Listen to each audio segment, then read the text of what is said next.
नीतीश कुमार जिंदाबाद जिंदाबाद जिंदाबाद, जदयू झारखंड जिंदाबाद जिंदाबाद जिंदाबाद, सालखन मुर्मू जिंदाबाद जिंदाबाद जिंदाबाद।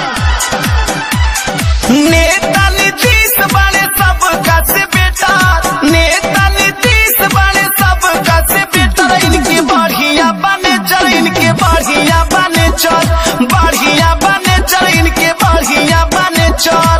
नेता नीतीश बड़े सबका से बेटा, नेता नीतीश बड़े सबका से बेटा, इनके बढ़िया बने चल, इनके बढ़िया बने चल, बढ़िया बने चल, इनके बढ़िया बने चल। जनता की है यही पुकार, जनता की है यही पुकार, संजीव आचार्य अब की बार।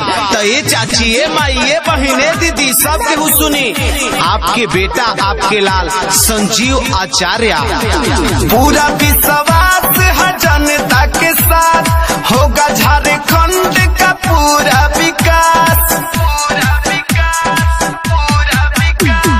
पूरा विश्वास है जनता के साथ, होगा झारखंड का पूरा विकास। कुशवाहा राम सेवक जी बने हैं प्रमोटर, सालखन मुर्मू बने हैं प्रमोटर, इनके बढ़िया बने चल, इनके बढ़िया बने चल, बढ़िया बने चल, इनके बढ़िया बने चल। नीतीश मॉडल लाओ झारखंड बचाओ, नीतीश मॉडल लाओ झारखंड बचाओ, बदला है बिहार अब झारखंड की बारी।